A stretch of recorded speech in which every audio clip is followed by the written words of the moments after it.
ఇప్పుడే country delight యాప్ని download చేసుకోండి. Download the country delight app now. నమస్తే, welcome to Suman TV. America అధ్యక్షుడు డొనాల్డ్ ట్రంప్, వ్యాపారవేత్త ఎలన్ మస్క్, వీళ్ళు ఇద్దరు మంచి ఫ్రెండ్స్. గతంలో చాలా అద్భుతంగా కలిసి పనిచేశారు. మొన్న అమెరికా ఎన్నికల్లో కూడా మస్క్ ట్రంప్ కలిసి పనిచేసి ప్రభుత్వ ఏర్పాట్లో చాలా కీలకంగా వ్యవహరించిన పరిస్థితి కూడా మనకు తెలుసు. అయితే ఇప్పుడు ఉప్పు నిప్పులా మారిపోయారు. ఒకళ్ళ మీద ఒకళ్ళు విమర్శలు చేసుకోవడం పరిస్థితుంది. వీళ్ళు ఎప్పుడు కలిసిపోతారో, ఎప్పుడు తిట్టుకుంటారో, ఎప్పుడు విమర్శలు ప్రతి విమర్శలు చేసుకుంటారో ఎవరికి అర్థం కాని పరిస్థితి. ఒక 24 గంటల క్రితం ఎలన్ మస్క్ అద్భుతమైన వ్యక్తి అంటాడు డొనాల్డ్ ట్రంప్. అంతకుముందు విపరీతంగా తిట్టినటువంటి మస్క్ మళ్ళీ తను పెట్టినటువంటి పోస్టులను డిలీట్ చేసేసి ట్రంప్ పట్ల నేను అట్లా వ్యవహరించేందుకు పశ్చాత్తాపడుతున్నా అని చెప్పి ఎలన్ మస్క్ అంటాడు. అంటే వీళ్ళు ఎప్పుడు కలిసి ఉంటారో, ఎప్పుడు వీళ్ళు పొగుడుకుంటారో, ఎప్పుడు తిట్టుకుంటారో ఎవరికి అర్థం కాదు. ఇద్దరూ కూడా విచిత్రమైన మనుషులు, విచిత్రమైన మైండ్ సెట్ కలిగిన వాళ్ళు. ఇప్పుడు తాజాగా పొగడ్తలు, ఇద్దరు ఒకళ్ళంటే ఒకళ్ళు గొప్ప అని చెప్పుకోవడం అయిపోయింది. ఇప్పుడు మళ్ళీ తిట్టుకోవడం స్టార్ట్ చేస్తామన్నారు. ఎలన్ మస్క్ ఒక బిల్లు గురించి తీవ్రంగా తప్పుపడుతున్నాడు డొనాల్డ్ ట్రంప్ మీద. ఏమంటాడు? Big beautiful bill. ఇది పూర్తిగా అమెరికా ప్రజలను రుణాల ఊబిలోకి కూర్చేసేటువంటి బిల్లు. బిగ్ బ్యూటిఫుల్ బిల్ అనేది ట్రంప్ తీసుకొస్తా ఉన్నాడు. ఇది పూర్తిగా అమెరికాను సర్వనాశనం చేసే బిల్లు. ఇది పూర్తిగా ఒక పిచ్చి బిల్లుగా అభివర్ణిస్తూ ఉన్నాడు ఎలన్ మస్క్. మళ్ళీ దానికి ట్రంప్ కూడా కౌంటర్ ఇస్తూ ఉన్నాడు. ఆయన టెస్లా కారుకు సంబంధించి ఎలక్ట్రిక్ వాహనాల పన్ను క్రెడిట్ రద్దవుతుంది కాబట్టి ఆయన ఆక్రోశం వెళ్ళగక్కుతూ ఉన్నాడు. అది ఆయన కోపానికి కారణం. నేను అమెరికా ప్రజల గురించి ఆలోచిస్తున్నాను అని డొనాల్డ్ ట్రంప్ చెప్తా ఉన్నాడు. కానీ అమెరికా ప్రజల ఉద్యోగాలను చాలా వరకు పోగొట్టే బిల్లుగా ఇది చెప్తా ఉన్నాడు ఎలన్ మస్క్.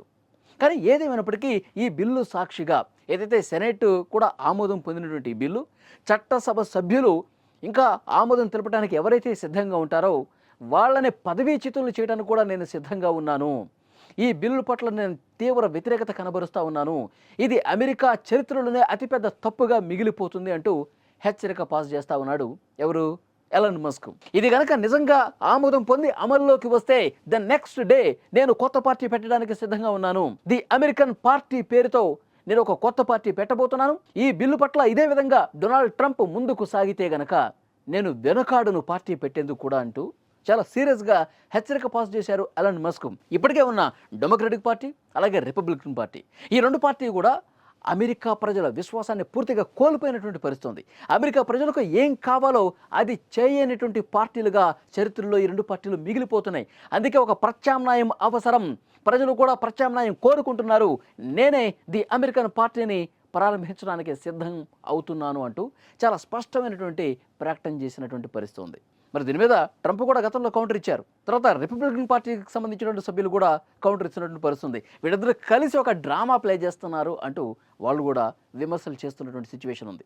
ఈ బిగ్ బ్యూటిఫుల్ బిల్, ఈ బిల్లు పట్ల ఎంత వ్యతిరేకత కనబరుస్తున్నారంటే ఎలన్ మస్క్ ట్రంప్ గురించి వ్యక్తిగత విమర్శలు కూడా దిగుతూ ఉన్నాడు ఆయన.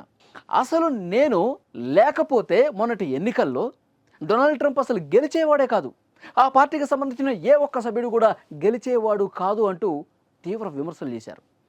నా దయాదాక్షిణ్యం మీదే ఈరోజు ట్రంప్ మరొకసారి అధ్యక్షుడు అయ్యాడు అంటూ ఎలన్ మస్క్ మాట్లాడాడు. దీనికి ట్రంప్ కూడా కౌంటర్ ఇచ్చారనుకోండి. ట్రంప్ ఏం చెప్తారు? నేను స్వతహాగా గతంలో ఒకసారి అధ్యక్షుడిగా పనిచేశాను కాబట్టి సదభిప్రాయం అమెరికా ప్రజల్లో ఉంది కాబట్టి నేను గెలిచాను, ఎవరి దయాదాక్షిణ్యాల మీద నేను గెలవలేదు అని కౌంటర్ ఇచ్చారు. దాని తర్వాత ఎలన్ మస్క్ మరొక తీవ్రమైన ఆరోపణ చేశారు.